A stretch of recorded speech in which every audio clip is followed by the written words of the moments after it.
What's going on, everybody? This is James Grandmaster Faqs Boyce, and this is the Faqs Project. Today, special guest, Ethan Murphy from Echelon Novels. All right, for those of you, this is a friend of the program. We have talked together in the past through one of my IG Live formats, and best believe anything that we talk about as far as his many developments with Slate and Ash, who we will talk about royally, and any other projects that have come your way, and as well as his transition with Platinum Studios is also just an excellent thing to hear about. The story is amazing.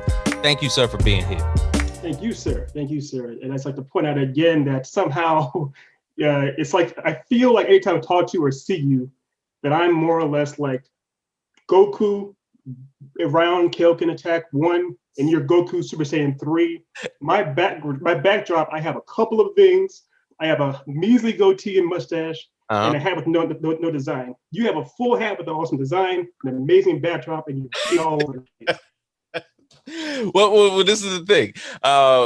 During our last talk, and no, I was on your podcast. Now, am I pronouncing it correctly? The SIP Network. So yeah, it was or CIP. Network, but yeah, we call it SIP for SIP. Yeah. For sure. So when I was on your podcast, and no, I say this with all honesty, your podcast is extremely innovative. It's something that I've never seen before, and I found it to be extremely intriguing, to the point where I can't wait to do it again. And it's always scheduling conflicts with us doing it, because it comes in parts. For anybody that does not know, the transition of characters and into a story is basically all through the conversation. Right. And it's amazing. You have an artist on hand, and she's amazing because she's sitting there detailing the properties of exactly how you're discussing features and characteristics, all into a format. Visually, me, you, and I forget the other gentleman's name. Nate. Baby. Yeah. Me, you, and Nate were talking, and as well, what was the young lady's name? I'm sorry. Ariana. Yeah, Ari. She was also in the conversation, but at the same time, I'm not sure if she's using Procreate or anything like that, but she's on her Procreate app, and she is creating the character in which I am talking about. And I just thought that was amazing. And this is live on Discord, correct? Right. Yeah. And it's on YouTube. So the episode that we all put up is actually on YouTube. So part one. Just part one. So I can share that to my YouTube so that everybody gets a full blast format of exactly what I'm talking about. Right. But it's great to see you nonetheless. No, brother. It's amazing to see you. The thing is, I know you were super duper slim. We got lucky because it was near the end of last year. So we got lucky that you had a small window to actually be on the show. Mm-hmm. And I knew it'd be a long time before we get you back. The problem is your stories were the most interesting ones. We're all dying to get back to that story. It's a murder mystery involving like a kind of an African god, and it's such an intriguing thing we want to get back into. But obviously, we gotta wait till the story master himself comes back. So. Right. And another detail about your podcast is that it's pretty much a crapshoot as far as like how you're detailing the genre. So 100%. Yeah. So, it's literally a die roll. Or a dice roll. If you into D&D or like that, we literally roll dice for the genre, we roll dice for the setting, we roll dice for the time period, and we roll dice for the character archetypes. You come in with your own character, which you designed yourself, and the other characters that featured in the story, we came up with those. I think for yours, obviously, what it was, the genre we had was a murder mystery, which was perfect. And, yeah, it was fun. It was lots of fun, and then we had also the archetypes we had were like gods or something. So I got to your story. So it was just a weird. It's a crapshoot, but it's fun.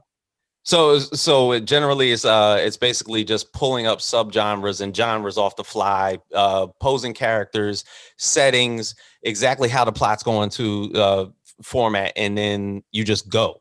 Right, exactly. That's and makes it fun. The spontaneity of it is just amazing.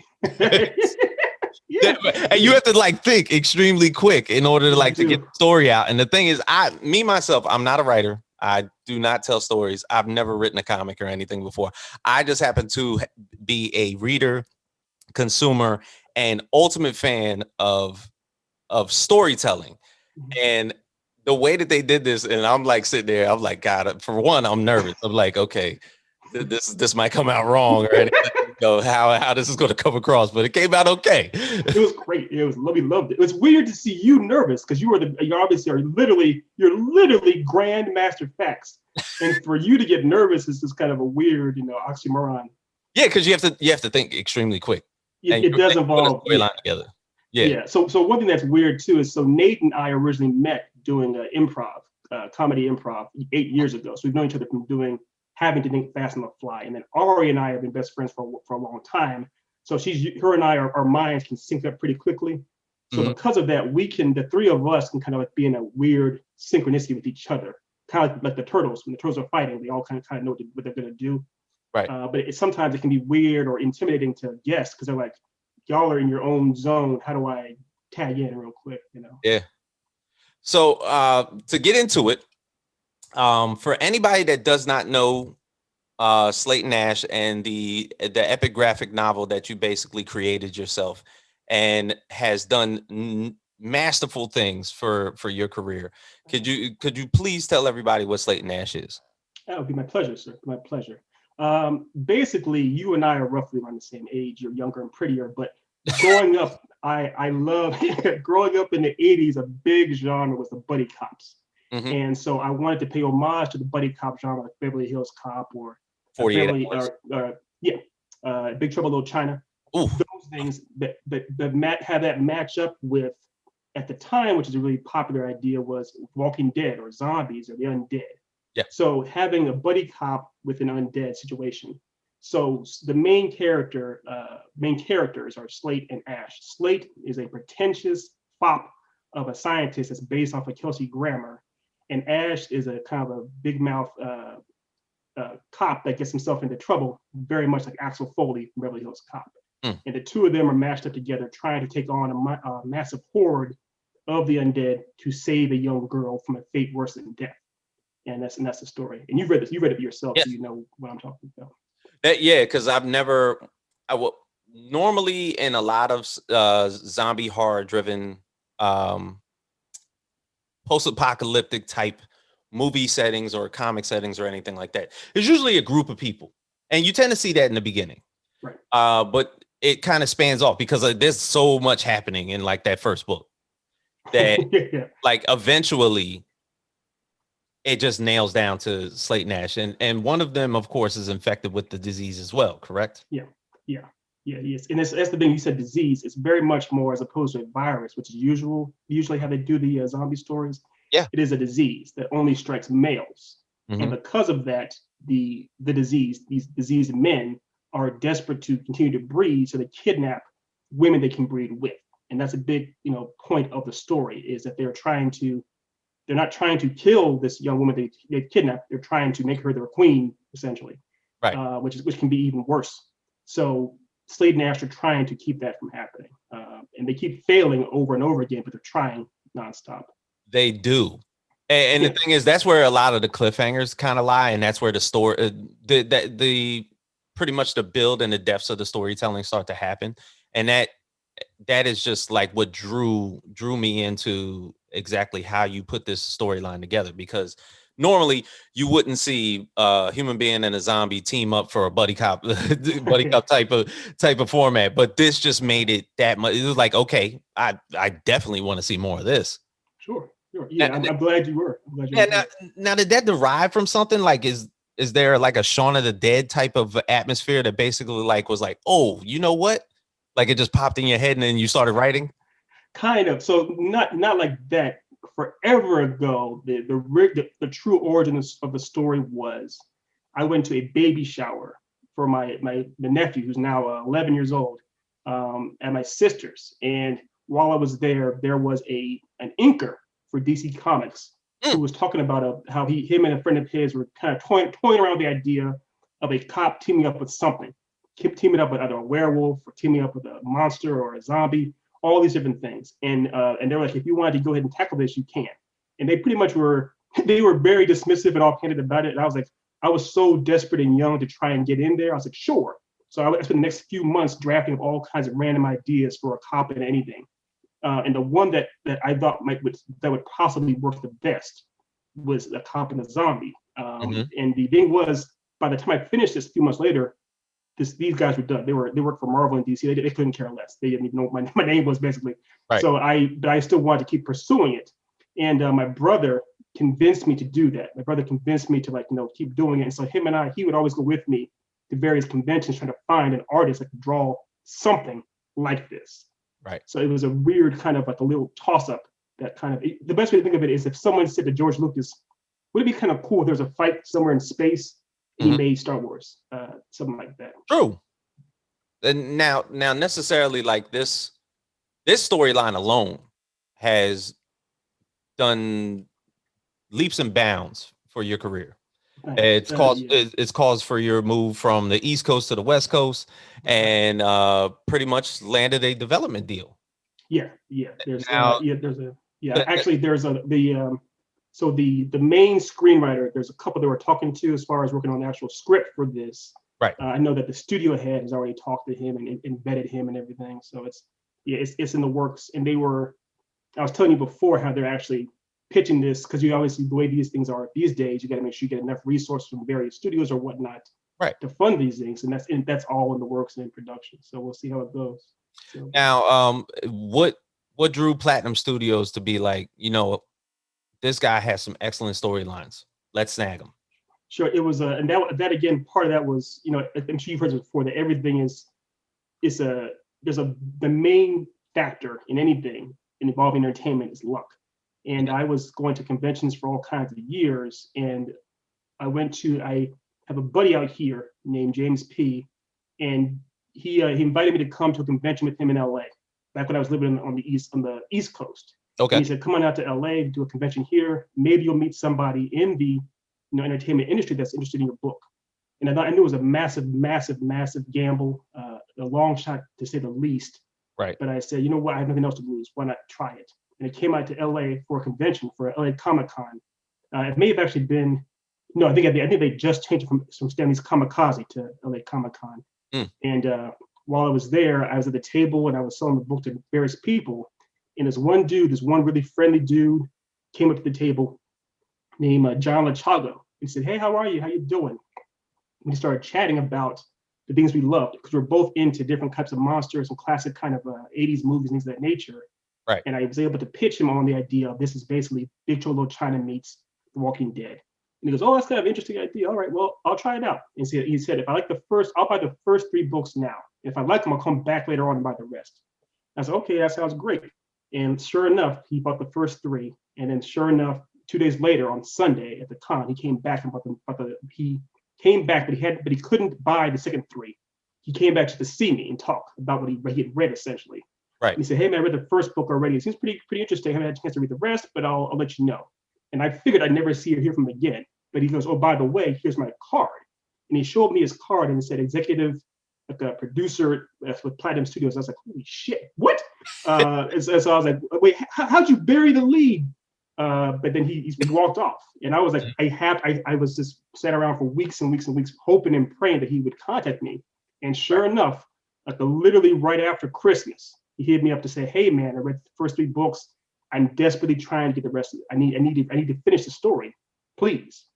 So I sent him the next 3 books, and within like a couple of days, he read them all. And he said, would you mind if I showed these to the studio head, to Scott Mitchell Rosenberg? I was like, Scott Mitchell Rosenberg? He goes, yeah, he made Men in Black and he made Cowboys and Aliens. He has lots of connections. I said, after I got off the floor from drooling and passing out, I said, please do. And that was how that got all those balls got started rolling.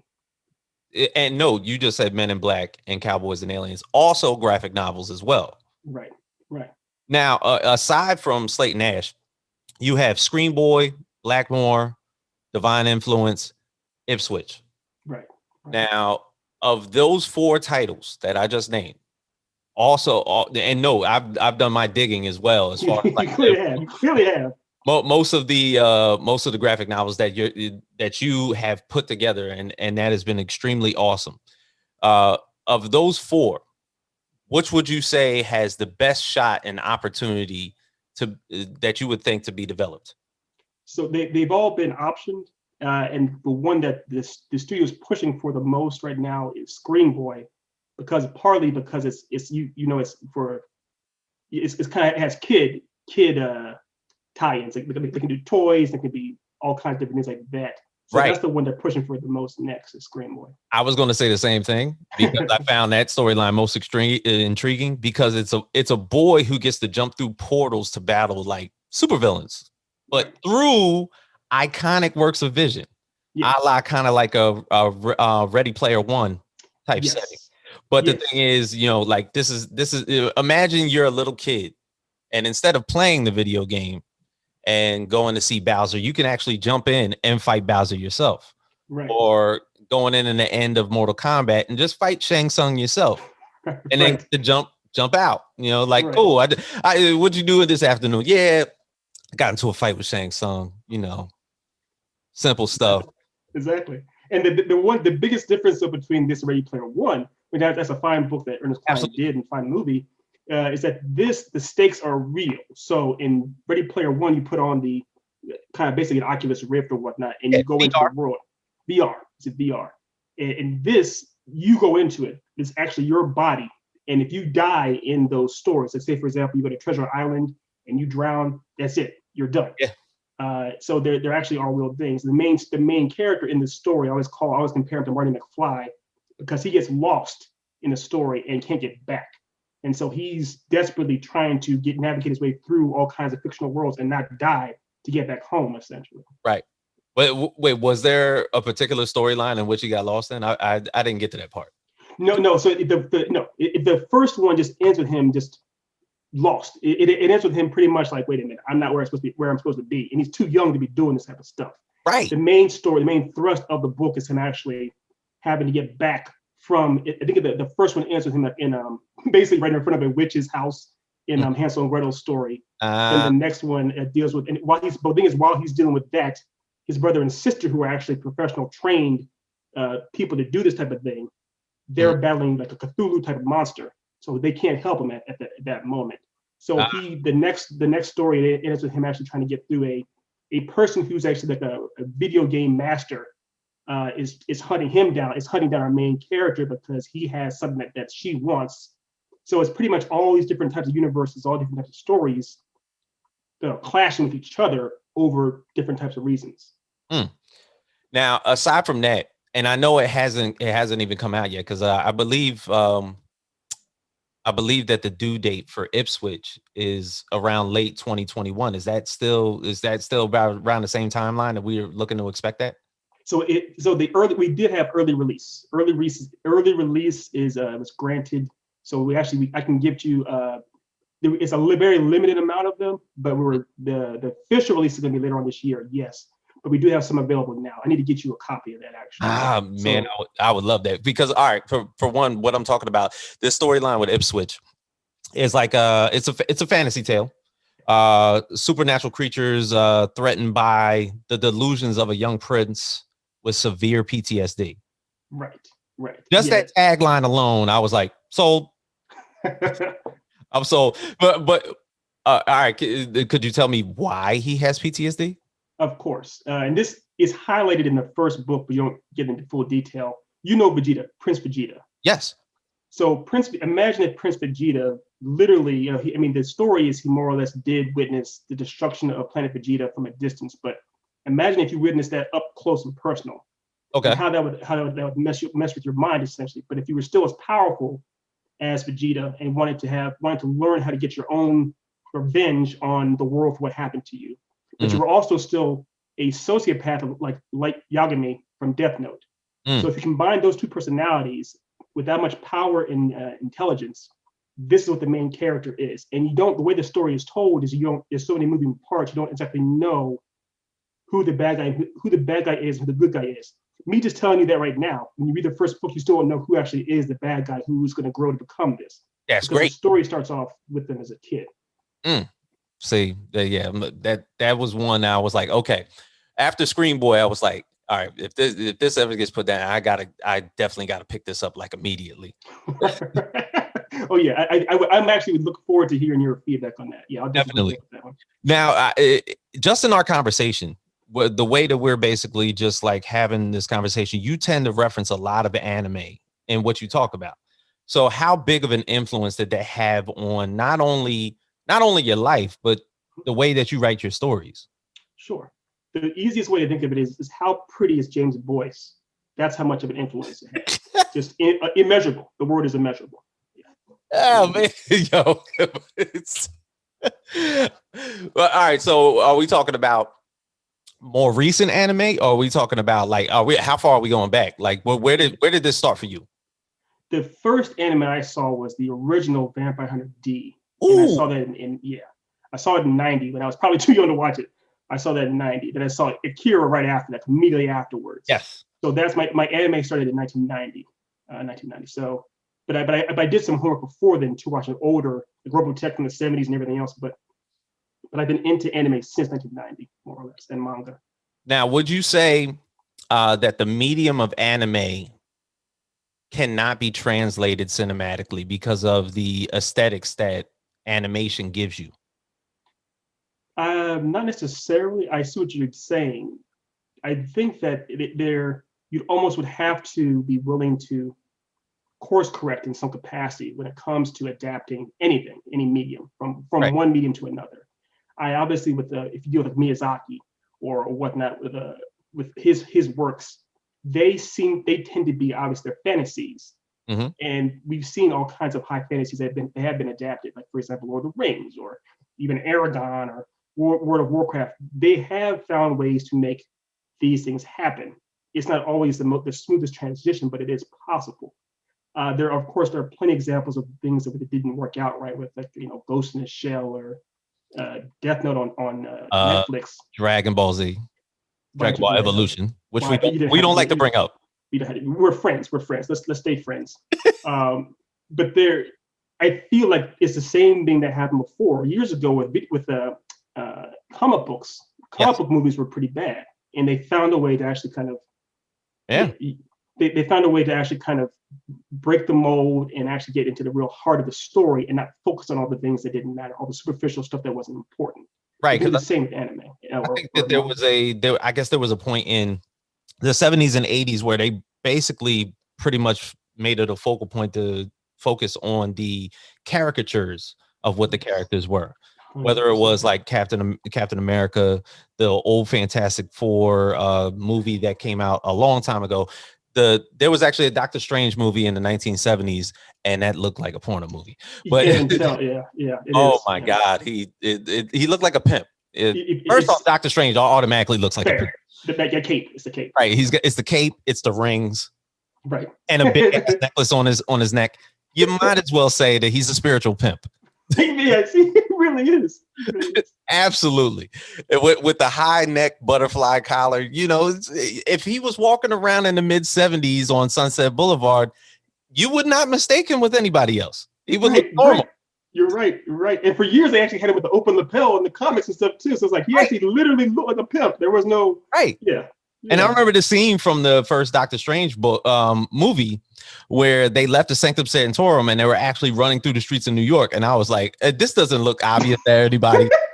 I was like, he's running full speed in a cape and he can't fly. He's not even trying to fly. No. I mean, he is fly, but he's not trying to fly. Yeah. Which is amazing.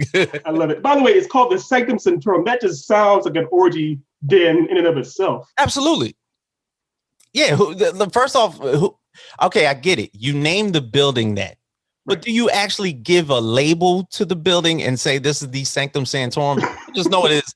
There's a gigantic building in a city block in New York City that probably doesn't pay property taxes at all. Not even close. In New York, no. No, the ancient one is infinite wealth. Of course, she's paying the taxes. Why not? Right. Now that you mentioned, though, I feel like that really is, maybe that's the most accurate superhero movie of all time, is the original Doctor Strange, where he's just a pimp. Because that's pretty much real. That's actually accurate. Yeah. But what do you say to the derivative around comic book writing that strikes the fact that you have a lot of OP characters that can do some pretty amazing things? Then, of course, you have to add the human element. But inside of the human element, they provide pretty strong characters that can do some amazing things as well. Therefore, I guess, is it more adaptable to the audience on the screen when they have more human characters that are adaptable to them that they see on screen, a la Iron Man or Captain America? So when you see them go into a fight with a cosmic entity, such as someone as Thanos, Mhm. and they are the ones that end up pretty much defeating him, it's like, is it almost skewed in a sense? Because normally I would think that a cosmic entity would have to fight another entity in order to be defeated. Sure, sure, But it's always humanity winning the day. right. Right, and that's a very good question, and that was a stumbling block, obviously, for years. Writers in the comic world, and of course, writers trying to adapt comic book properties to this big screen had. But one thing that Marcus McFeely, the guys who wrote Infinity War and Endgame, they also did they did Civil War as well as Winter Soldier, those movies, Yeah. all four of those films.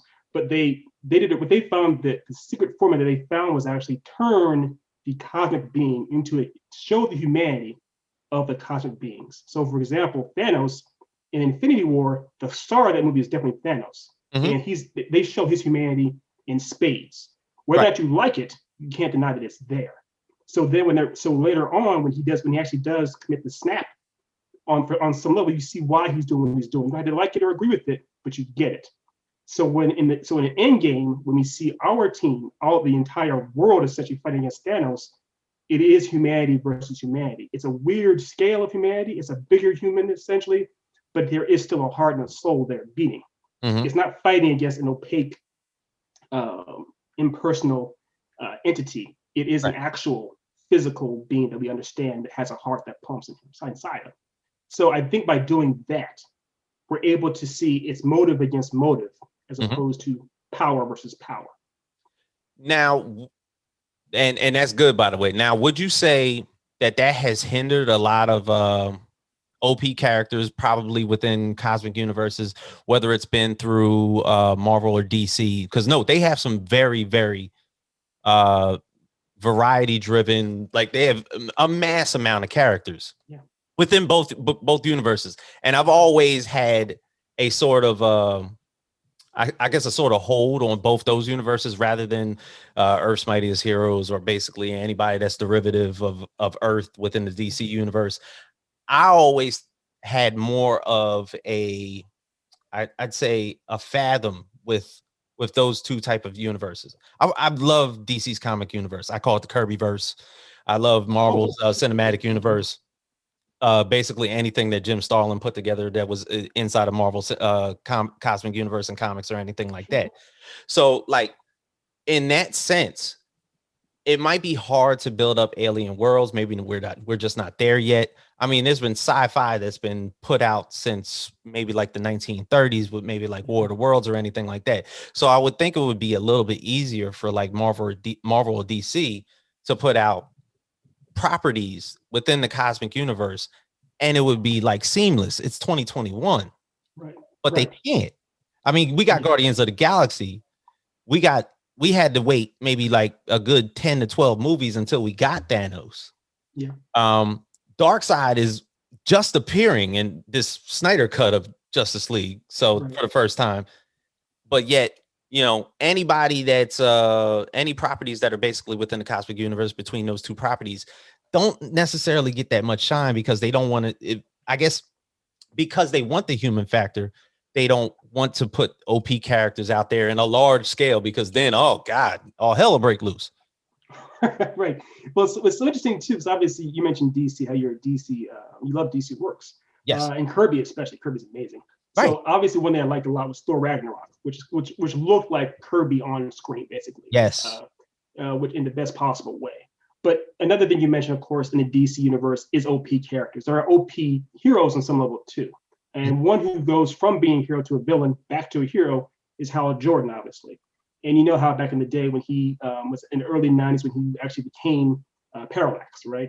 With Yes. all the different rings. I'm going with the main original canon, not getting into everything else, but how the problem he had was he suffered from PTSD himself. Yes, he He had did. a massive nervous breakdown and everything when the hero lost his city, he felt he failed everyone, massive casualties on his watch, literally, and he took it the wrong way, and he just lost his mind essentially. Yeah. And he became very, very OP. However, even as a kid, when I read that story, I was able to understand, wait a minute, this is a man struggling and suffering, and he's in pain. No matter how powerful he gets, he's still a man.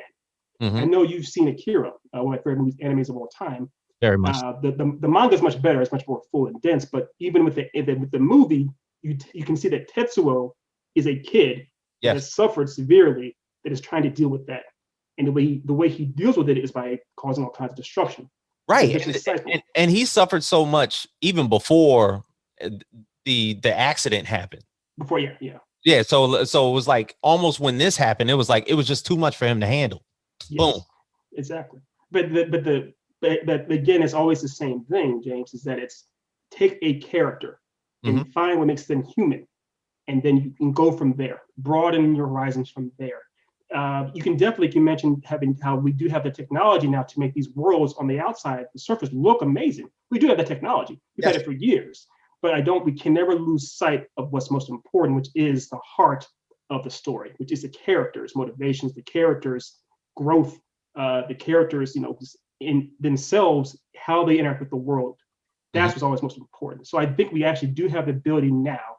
You and I could write a movie and produce a movie featuring an amazing character, featuring Galactus and Silver Surfer with a really horrible budget that may look terrible, but we can give them compelling characters and compelling story.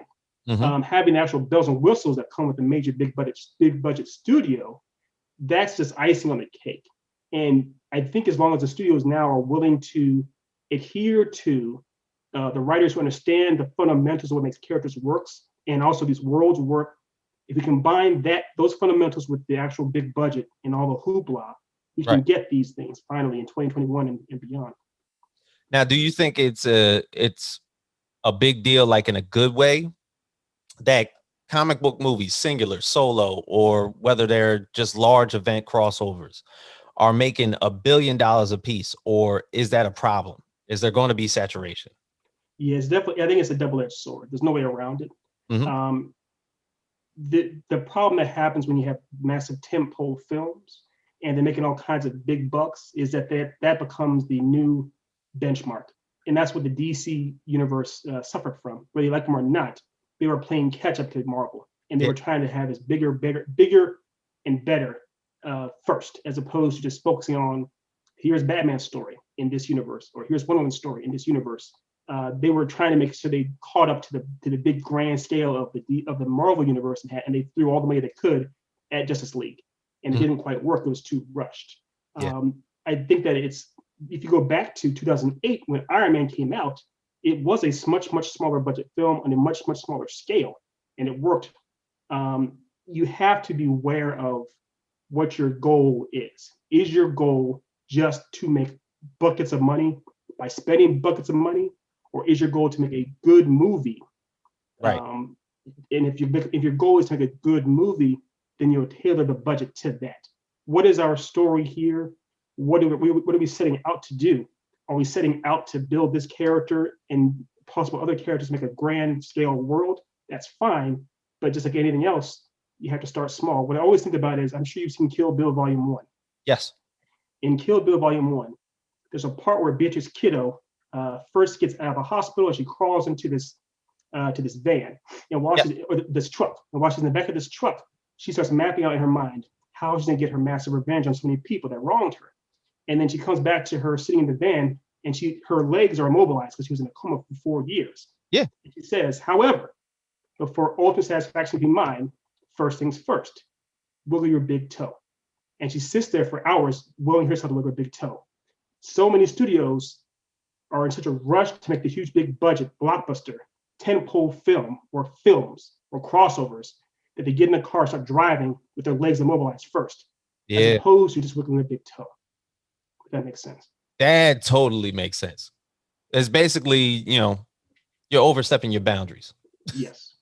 You said what it took me 17 hours to say in 1 second. Yeah. No, you explained it perfectly. Now, the art of the graphic novel, one of the, I'd say from me growing up, one of the best best graphic novel companies that I was able to read from growing up was Vertigo Comics. Yeah. So a subsidiary of DC. At one point it was not, but put out excellent titles that weren't necessarily comic book driven. So they had storylines like V for Vendetta, Road to Perdition, Watchmen, Alan Moore's Watchmen. What wasn't My Last Man? My Last Man was in Vertigo. Yes, too. and History of Violence. History of Violence. Also as well. People tend to realize that those movies that I've mentioned were graphic novels. That they were pretty much centered in a drawn comic book world, but necessarily weren't. But they were pretty much ahead of their time as far as storytelling was concerned. And when they got adapted cinematically, it was almost night and day. It was pretty much like it could have been a screenplay. It didn't even need to be a graphic novel. It looked like somebody wrote this. Yeah. Could you explain the difference to people when they think of graphic novels as opposed to comic books? Sure. The easiest way to think of it is that we tend to think that whatever a writer puts on paper immediately gets put on camera and on the big screen. And that's very, very seldom the case. Even with Tarantino, he alters his scripts while he's shooting oftentimes. He does little things.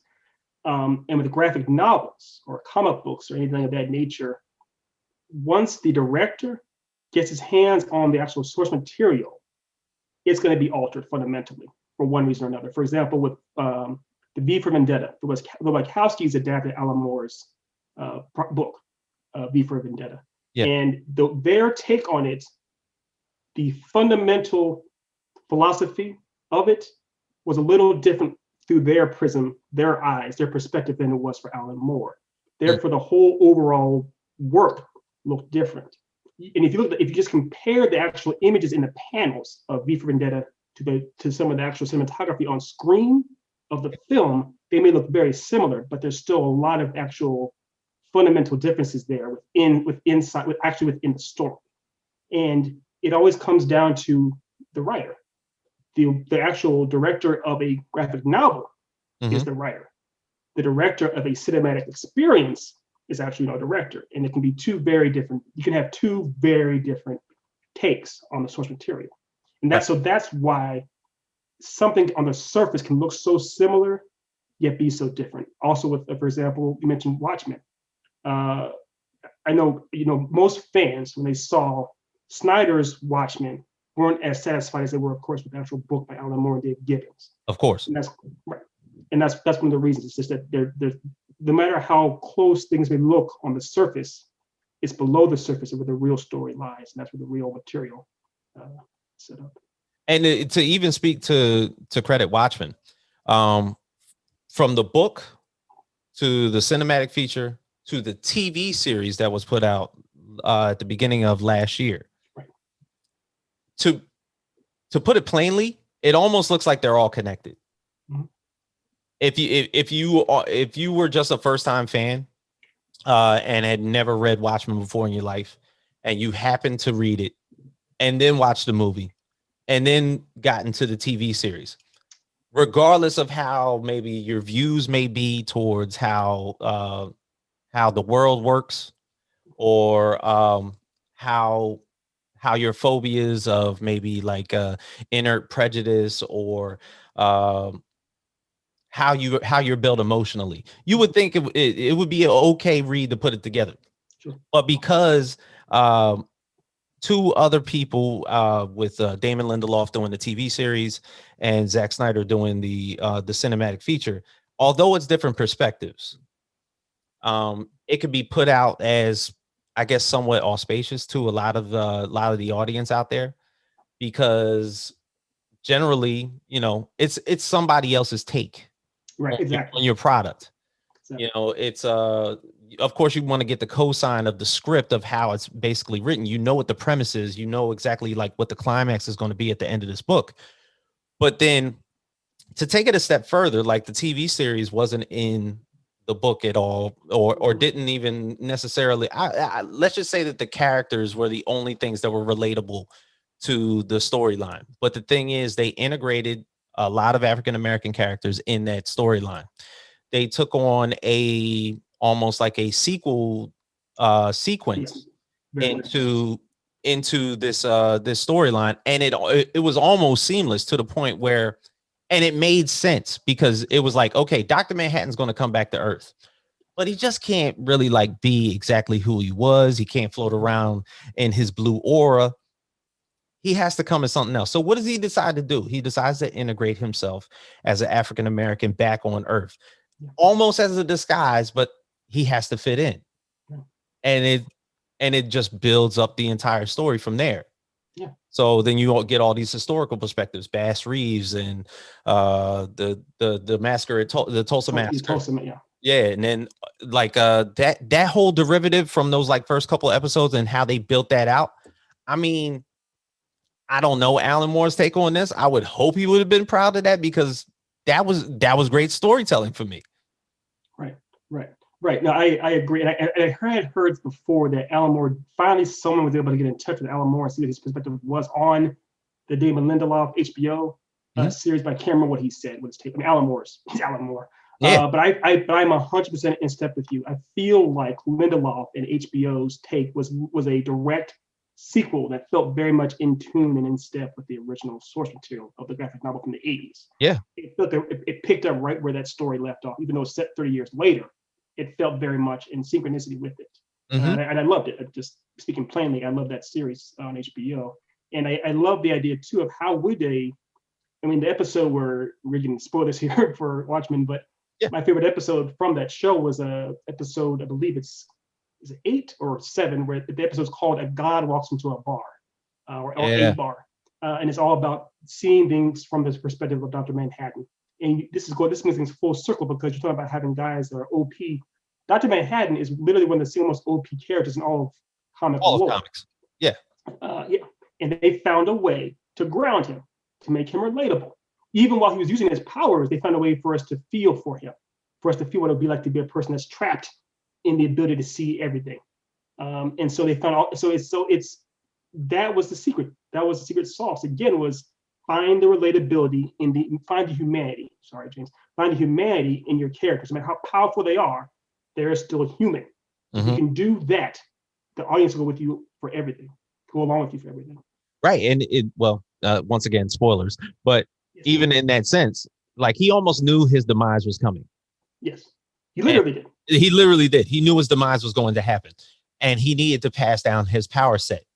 And what does he do? He passes it to an African-American female who happens to be his partner on the show, who is his wife, because he's been in disguise this entire time. She met him as Dr. Manhattan. He, of course, did something to wipe her mind clean until the point where he finally reveals himself to her again. And he just knew from jump that she was the one to carry this on. And even though we may not even get a second season of that show, the way that it ended with the toe touching the water and then the camera went black, I was like, shit. Yes. I'm like, man, like, couldn't anything be more perfect? Because I saw that with my head as a comic book frame. Yeah. No, it's perfect. I mean, it's literally the best the end or to be continued. You have to put on a single splash page. The splash page would just be her foot touching the toe touching the water. That'd be a splash page, and then say to be continued at the end. Yeah, I completely agree. And actually, and not to be that guy, but the way it's even more onus that they give to Regina King's character.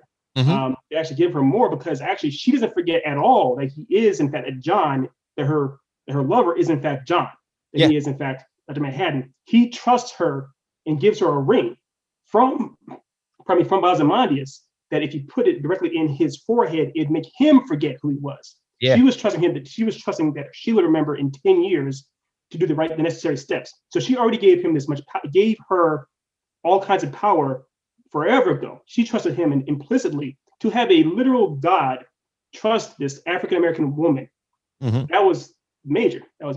And she didn't fail. She didn't fail.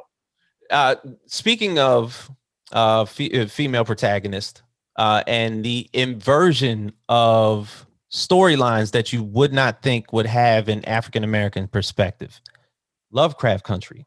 Yeah.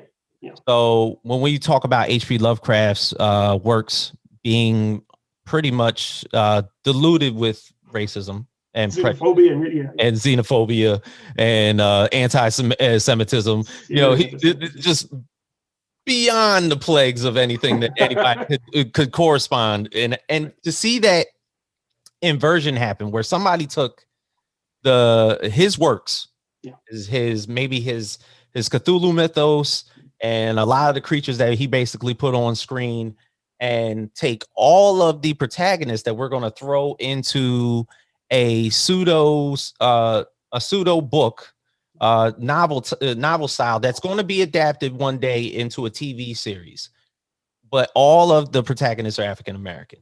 Yeah, Lovecraft was probably rolling in his grave. I guarantee you he would. Guarantee. I'd be surprised if his way around. Yes, absolutely. Right. But how does it feel now to see storylines like that I would have never thought that was possible? Yeah. But yet, with a lot more storylines that are inclusive of African American characters lately, especially with female protagonists like Watchmen, Lovecraft Country, even WandaVision with the Monica Rambeau character. Like we're seeing a lot more lately in that sense, and it's building up. Does it feel good? Does it feel? Yeah. Does it feel? Yes. Yes. Yes, it does feel good. Of course, it feels good. The thing is, so here's the way I've always approached it too. Everyone has a story.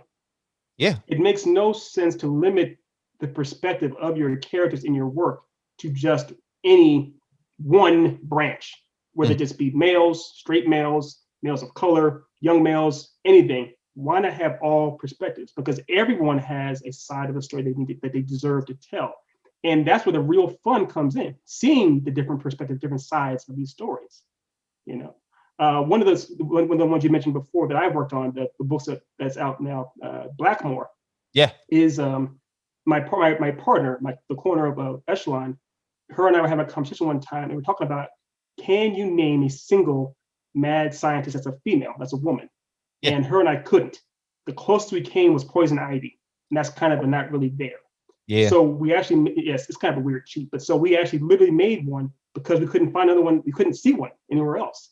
And it's a very different thing if you actually have standard tropes, but seen from the perspective of somebody else. So Lovecraft Country worked really, really well because it was basically a horror mythos with African-American characters and also African-American females in the lead too. And even the setting of it was in Jim Crow 30s. Maybe 19. I guess it was the 50s because we had the Emmett Till story, and that was 1955. Yes. Yeah. So that setting all its own. You know, you're in the Jim Crow South, basically coming from. You have a character as Atticus who's coming from Florida all the way to Chicago, and they have you have the introduction of sundown towns, which a lot of people didn't know about. Yeah, you have the introduction of you have that's horrifying. Exactly. Yeah. No, Watchmen and Lovecraft Country both had the setting of the Tulsa Massacre. They both played that as a part in it. And then to just basically like almost give everybody a sense of all these figures and historical settings that most people would not know about because those are storylines for the most part. They're not read to you in history books. They're pretty much carried down from somebody in your family who is of a very distinct age, who is telling you stories that they've remembered in their head for as long as they can remember. Yeah. Yeah. And the thing is too, is you said it perfectly, because it's very much, these are the things that are omitted from history books. I do remember hearing about Emmett Till, but he was a blip on the radar when I was a kid, younger. And I remember hearing about Emmett Till from actual people I knew in my community, much, much more so. Almost as a cautionary tale, to be honest. But it's just like, it's bizarre how, for example, with Black Wall Street, with Tulsa and other incidents too, how many people just are completely unaware of it, because, you know, history is told by the quote unquote winners. And of course, the powers that be don't want people to know that they're more or less doing everything they can to exterminate Yeah. people like you and I, that they're teaming up with literally, clan members and everything else in history to do unspeakable things. So I believe this is why it's so important for these stories to exist, and why it's so important for there to be different characters at different walks of life that have the opportunity to have their perspective seen, because these are the stories that need to be discussed, that can only be discussed with the right mouthpieces. It's true. Now, what do you say about like there's been a lot of news lately, I guess it was after, I would say, 12 Years a Slave came out, and it was because of that movie. People were like, you know what, I'm getting really tired of seeing the slave narrative being brought up as much as possible. We need to start making movies towards our future. Do you agree or disagree? Do we still need to tell the stories of our trauma, or do we need to start talking about stories of progression, or maybe some that we've made up ourselves that are outside of the norm? Yeah, and that's a tricky question, James, because if you forget history, you're bound to repeat it. It's just fact. True. So I definitely don't want us to ever get to the point where we're like, no more narratives at all about slavery or that involve anything that happened before 1994. No. But I do think, of course, there's a balance as far as also trying to show progression. I'm sure you're just like I am. I don't always want every single African American character to be portrayed the exact same way. Exactly. I want to show us in different ranges. I want them to show us as, like you and I, like blurs, black nerds, or show us as actual people that are in positions of power, or show us as superheroes like Monica Rambeau. Show us in different kinds. Show us in a different light.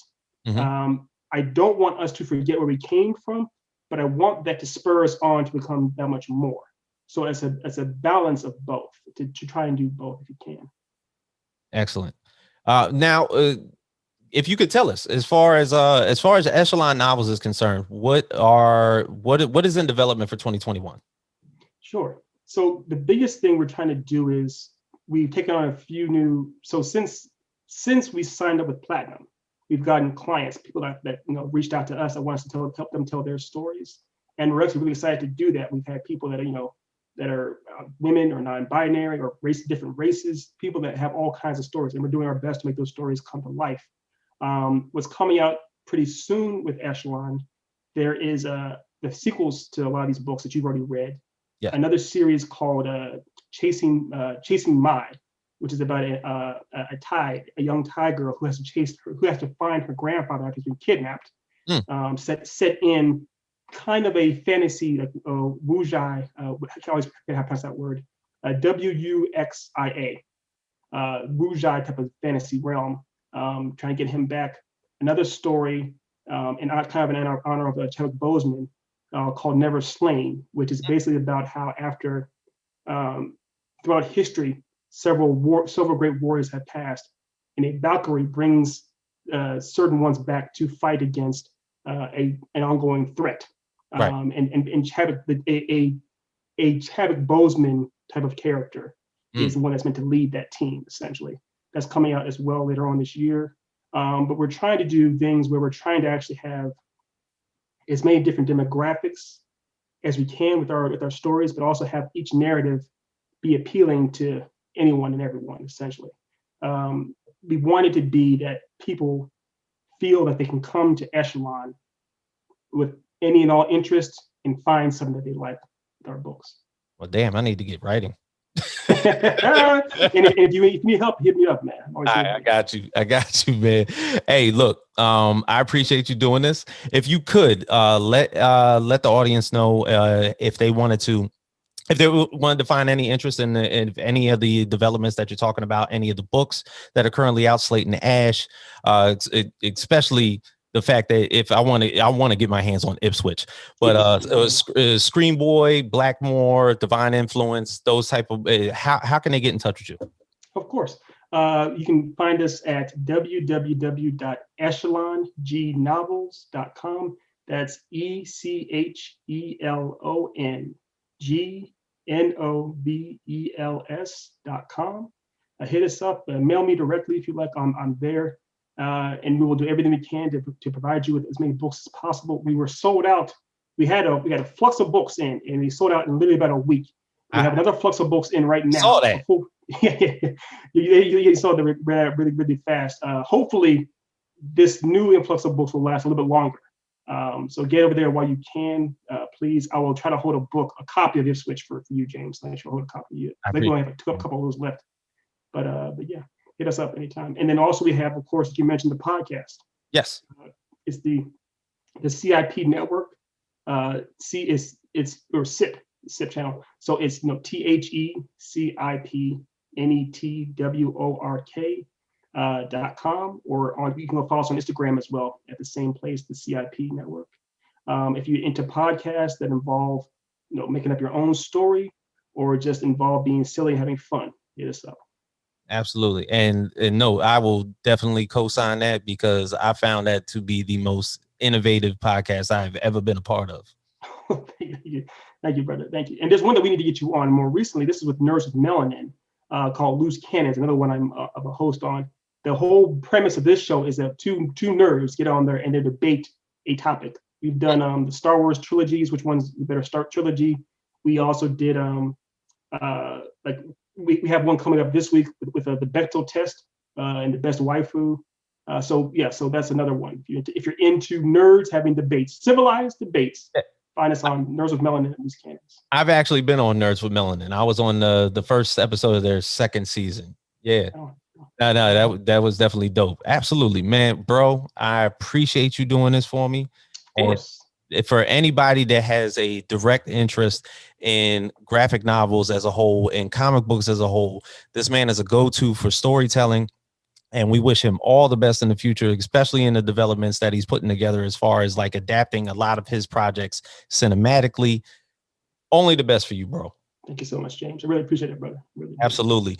So Faqs Project, we are out.